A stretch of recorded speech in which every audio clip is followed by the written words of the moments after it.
Hello, friends! If you've ever said, I tried keto but it didn't work, or I'm scared of fat, this video is for you. Today, I'm going to walk you through the top 10 tips to start keto the right way. Not just what to eat, but why it works, what's happening inside your body, and how to use keto foods in real daily life. Because keto isn't a trend. It's metabolic science. Most people believe weight gain is a failure of discipline, a simple math problem of calories in and calories out. But the human body does not store fat because of math. It stores fat because of hormones. And the most powerful hormone controlling whether your body burns fuel or locks it away is insulin. A hormone released every time carbohydrates and sugar enter your bloodstream, quietly signaling your cells to stop burning fat and start storing it. And for decades, this signal has been firing non-stop in modern humans. Not because we eat too much food, but because we eat too many foods that spike insulin again and again from morning to night. Insulin's biological job is survival. It evolved to protect us during times of scarcity by storing excess energy as fat. But today, scarcity is gone while insulin stimulation is constant, and the body does exactly what it was designed to do, even when it destroys our health in the process. Research in endocrinology shows that insulin not only blocks fat burning, it actively shuts down lipolysis, meaning even if you reduce calories, your body can remain trapped in fat storage mode, creating the brutal cycle of hunger, fatigue, and weight regain that millions experience after dieting. This is why two people eating the same number of calories can have radically different outcomes, because insulin sensitivity, not calorie count, determines metabolic fate. When insulin stays high, fat is locked inside fat cells like money in a vault with no key, and the brain responds by increasing hunger, slowing metabolism, and conserving energy. Because from the body's perspective, stored fat is inaccessible and starvation appears imminent. This is not weakness, it is biology. Keto works because it interrupts this hormonal signal at its source, not by starving the body, but by changing the fuel it uses. When carbohydrates drop low enough, insulin levels fall, sometimes dramatically, and when insulin drops, a metabolic door opens that has been closed for years, allowing stored fat to finally be released and used as energy. This shift, called nutritional ketosis, is not dangerous or extreme. It is a normal human metabolic state documented in medical literature for over a century, used therapeutically for epilepsy since the 1920s, and now studied extensively for diabetes, obesity, and neurological health. In ketosis, the liver converts fat into ketone bodies, which become a clean, efficient fuel for the brain and muscles, producing fewer inflammatory byproducts than glucose metabolism and providing stable energy without crashes. Clinical studies show that lowering insulin through carbohydrate restriction improves insulin sensitivity, reduces triglycerides, increases HDL cholesterol, and lowers markers of systemic inflammation, even when calories are not consciously restricted. This is the shocking truth most people never hear. When insulin is low, the body naturally regulates appetite because fat burning provides steady energy, removing the biological panic that drives overeating. This is why people on keto often report eating less without trying, not because of willpower, but because the brain is finally receiving consistent fuel. Type 2 diabetes, once considered a progressive disease, has been shown in multiple clinical interventions to improve or even reverse when insulin demand is reduced through carbohydrate restriction, because the pancreas is allowed to rest and cells regain sensitivity to insulin's signal. The fear around keto often centers on fat intake, yet decades of research reveal that dietary fat does not automatically become body fat. Insulin decides that fate, and without insulin's storage signal, fat is burned, not stored. Even more striking is what happens in the brain when insulin stabilizes, as insulin resistance has been linked to cognitive decline, leading some researchers to refer to Alzheimer's disease as type 3 diabetes, a condition of impaired glucose metabolism in the brain. Ketones bypass this problem entirely, fueling neurons even when glucose uptake is impaired, which helps explain why many experience mental clarity, reduced anxiety, and improved focus when insulin spikes are removed. This is not a miracle. It is metabolic logic. The tragedy is that millions are still told to eat low-fat, high-carbohydrate diets that keep insulin elevated, trapping them in the very condition they are trying to escape. Every crash diet that ignores insulin teaches the body to conserve harder, resist weight loss more aggressively, and regain fat faster, reinforcing the myth that long-term change is impossible. Keto challenges this narrative by addressing the root cause rather than the symptom, shifting the body from constant storage mode into metabolic flexibility, the ability to switch between fuels as humans once did naturally. When insulin is no longer dominating every metabolic decision, the body becomes resilient again. Hunger becomes informational rather than urgent. Energy becomes stable rather than volatile. And fat loss becomes a byproduct of healing, not punishment. This is why keto is not about eating less, suffering more, or chasing a number on a scale. It is about restoring a hormonal environment where the body feels safe enough to let go of stored energy. The real revolution of keto is not weight loss, but liberation from a metabolic prison built by decades of misinformation. And once insulin is no longer the warden, the body remembers how to heal itself quietly, efficiently, and powerfully, exactly as it was designed to do. For decades, the world was told that fat was the enemy, that the very substance that makes up your brain, cushions your organs, and forms the walls of every single cell in your body was somehow responsible for modern disease. And that message didn't just change food labels, it rewired human biology in ways we are still paying for today. When fat was removed from food, it was replaced with sugar and refined carbohydrates. And as fat intake dropped, rates of obesity, diabetes, depression, and neurodegenerative disease exploded, a correlation so striking that it forced scientists to re-examine everything we thought we knew about nutrition.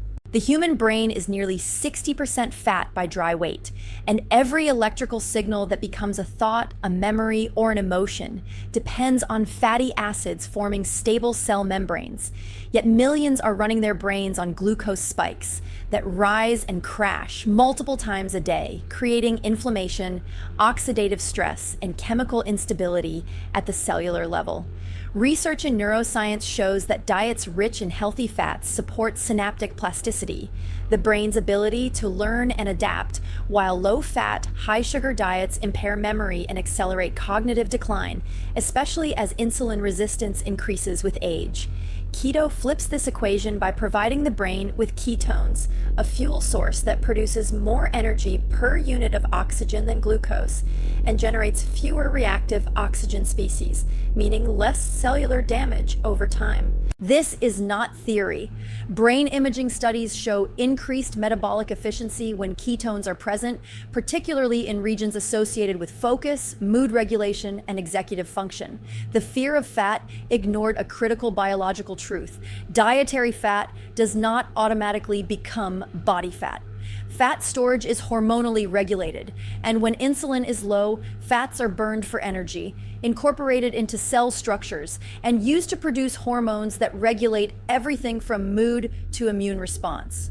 Cholesterol, once demonized, is now recognized as the backbone of steroid hormones like estrogen, testosterone, cortisol, and vitamin D, and without adequate dietary fat, the body struggles to maintain hormonal balance, leading to fatigue, anxiety, infertility, and weakened stress resilience. Studies show that low-fat diets are associated with higher rates of depression, while diets rich in omega-3 and monounsaturated fats correlate with improved mood and reduced inflammatory markers in the brain. Inflammation is not just a physical issue. It alters neurotransmitter function, disrupts serotonin signaling, and has been linked to anxiety and depressive disorders. And sugar-driven diets are one of the strongest dietary drivers of chronic inflammation. Keto's emphasis on real fats like olive oil, butter, ghee, avocados, and fatty fish supplies the body with anti-inflammatory compounds that stabilize blood sugar and calm the nervous system, creating an internal environment where healing becomes possible.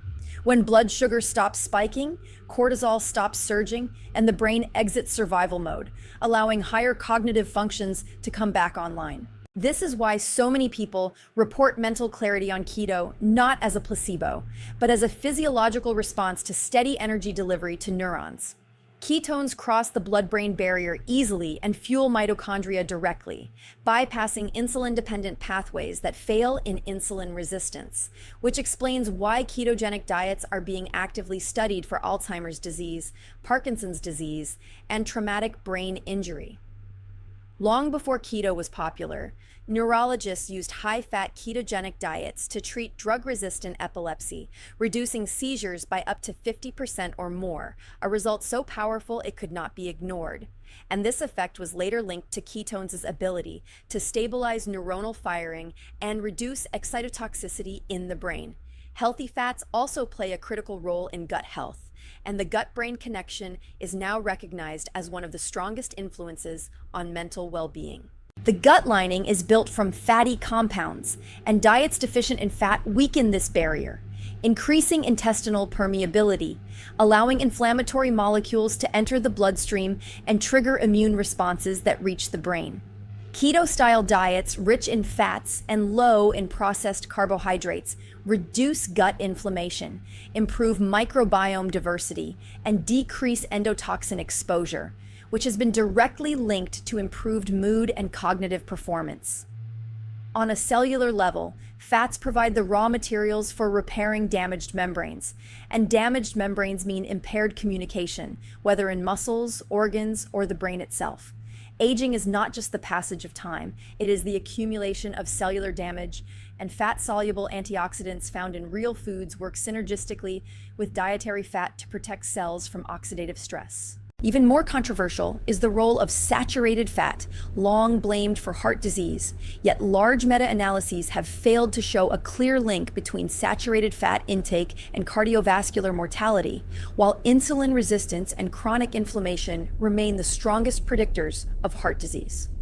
When keto replaces sugar and refined grains with stable fats, triglycerides drop, HDL cholesterol often rises, and small, dense LDL particles, the most dangerous type, frequently decrease, reflecting an improvement in metabolic health rather than deterioration. Energy stability is another overlooked benefit. Fat provides 9 calories per gram and releases energy slowly, meaning the body no longer experiences the crashes that drive cravings, irritability, and compulsive eating. This steadiness affects behavior, decision-making, and emotional regulation, because the brain no longer perceives constant energy threat. Hunger becomes quieter, thoughts become clearer, and the nervous system shifts from fight or flight to repair and regeneration.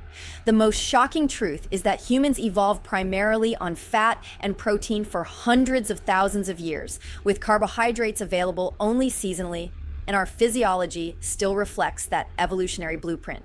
Keto does not introduce something unnatural. It removes the constant sugar exposure that never existed before modern agriculture and food processing. When healthy fats become the foundation of nutrition, the body remembers how to function efficiently, the brain regains clarity, inflammation recedes, and healing shifts from being forced to being allowed. This is why keto is not about eating fat recklessly, but about choosing fats that communicate safety, stability, and nourishment at the cellular level. And when the body receives that message consistently, it responds with resilience, focus, and a calm strength that no low-fat, high-sugar diet has ever been able to deliver. Most people don't fail keto because they lack discipline. They fail because no one warned them that the human body is electrically alive, that every heartbeat, every nerve impulse, every thought in your brain depends on tiny charged minerals called electrolytes. And when those minerals fall, the body doesn't whisper for help, it screams. The moment carbohydrates are reduced, insulin drops, and when insulin drops, the kidneys receive a powerful signal to release stored sodium and water, a process well documented in nephrology and endocrinology research, yet rarely explained to beginners. This rapid fluid loss is why people celebrate early weight loss on keto, but it is also why headaches, dizziness, fatigue, heart palpitations, muscle cramps, and anxiety suddenly appear, not as signs of danger, but as signs of depletion. Sodium, potassium, and magnesium are not optional supplements. They are foundational elements of life, and when they fall too low, the nervous system enters a state of alarm. Studies show that sodium is essential for maintaining blood volume and nerve conduction, and when sodium drops, blood pressure falls, oxygen delivery decreases, and the brain interprets this as a threat, triggering fatigue, confusion, and panic-like symptoms. Potassium is critical for heart rhythm and muscle contraction, and even mild potassium deficiency has been linked to weakness, irregular heartbeat, and impaired glucose metabolism. Magnesium, the most overlooked mineral in modern diets, is required for over 300 enzymatic reactions, including ATP production, the molecule that fuels every cell, and deficiency has been associated with insomnia, anxiety, depression, insulin resistance, and chronic inflammation. When people start keto without replenishing electrolytes, they often describe feeling off, unmotivated, or suddenly emotional, and many quit, believing the diet is harming them, when in reality their cells are starving for minerals they are rapidly losing through urine. This phenomenon, often called the keto flu, is not an infection, not a detox, and not a failure of adaptation. It is an electrolyte crisis, and it is entirely preventable. Research on low-carbohydrate diets consistently shows increased sodium excretion in the first weeks, and populations following ketogenic or fasting-based lifestyles who thrive long-term, such as certain ancestral or therapeutic groups, consciously replace salt and minerals as part of daily life. Without electrolytes, the body cannot maintain electrical gradients across cell membranes, and without those gradients, communication breaks down, muscles misfire, and the brain loses clarity. This is why people report brain fog on poorly executed keto and mental sharpness on properly supported keto. Not because of carbs alone, but because neurons require stable sodium and potassium gradients to transmit signals efficiently. Consistency becomes the second pillar of success because the body does not adapt to chaos, it adapts to patterns. Metabolic flexibility, the ability to switch between fuels, develops only when insulin remains consistently low enough for long enough to retrain enzymes, mitochondria, and hormonal feedback loops. Every time carbs are reintroduced impulsively, insulin spikes again, fat burning pauses, and the adaptation clock resets, creating a frustrating cycle of progress and regression. Research in metabolic physiology shows that enzyme expression involved in fat oxidation increases over weeks, not days, and inconsistency prevents these pathways from fully activating. This is why people who dabble in keto often feel terrible, while those who commit to consistency report energy stability, appetite regulation, and improved mood. The brain, in particular, is sensitive to fuel inconsistency. Rapid swings between glucose dependence and fat adaptation create neurochemical instability, contributing to irritability and cravings. Consistency allows ketone production to stabilize, providing the brain with a predictable energy supply that reduces the stress response. Cortisol, the stress hormone, rises when the body perceives uncertainty. Whether from caloric restriction, blood sugar swings, or mineral imbalance, and elevated cortisol not only impairs fat loss, but worsens sleep, immunity, and mental health. Studies show that stable blood sugar and adequate mineral intake blunt cortisol release, shifting the body from survival mode into repair mode. This is why keto done correctly often improves sleep after the initial transition, while keto done inconsistently leads to exhaustion and burnout. The shocking truth is that many symptoms blamed on keto are identical to symptoms of dehydration and electrolyte deficiency seen in endurance athletes and hospitalized patients, yet the solution is rarely presented with urgency. Sodium restriction, long promoted for heart health, has been increasingly questioned in the scientific literature, with large population studies showing that excessively low sodium intake is associated with higher mortality, particularly in insulin-resistant individuals. On keto, where insulin is low, sodium needs are higher, not lower, because insulin normally signals the kidneys to retain sodium, and without it, sodium loss accelerates. This physiological reality does not care about dietary myths. It follows hormonal signals with precision. Magnesium deficiency alone affects an estimated half of the population, and modern soil depletion and food processing have made adequate intake increasingly rare, even before dietary changes. When keto increases urinary magnesium loss, symptoms can intensify unless addressed intentionally. Consistency in electrolyte intake is as important as consistency in food choice because minerals do not store easily in the body. They require daily replenishment. The human nervous system evolved in environments where mineral-rich water, salt, and whole foods were readily available, not in a world of distilled beverages and processed meals. When those minerals are restored, something profound happens. The body calms down. Heart rhythm stabilizes, muscles relax, mental noise quiets, and energy becomes smooth instead of jagged. This calm is not psychological. It is physiological. It reflects a nervous system no longer fighting internal shortages. Consistency also teaches the gut to adapt, improving absorption efficiency and reducing gastrointestinal distress that often accompanies dietary change. Over time, hunger signals recalibrate, driven by stable leptin and ghrelin patterns rather than emergency cravings. The body stops asking for quick sugar fixes because it trusts that energy is coming steadily. This trust is built through repetition, not perfection. Missing electrolytes for even a single day can undo progress, triggering symptoms that feel disproportionate but are rooted in cellular signaling failure. When people understand this, keto stops feeling fragile and starts feeling robust. It becomes a system supported by physiology, not a test of willpower. The final, uncomfortable truth is that the body will always choose survival over aesthetics. And without minerals and consistency, keto feels like a threat. With them, it feels like relief. Healing accelerates not when the body is forced, but when it is supported, and electrolytes are the silent support system that determines whether keto becomes a short-lived experiment or a sustainable path. When sodium, potassium, and magnesium are restored daily, and when carbohydrate restriction is applied consistently enough for adaptation to occur, the body stops resisting and starts cooperating. Energy rises, clarity returns, cravings fade, and the metabolic machinery hums quietly in the background, no longer fighting, no longer confused, simply doing what it was always designed to do when given the right signals, every single day.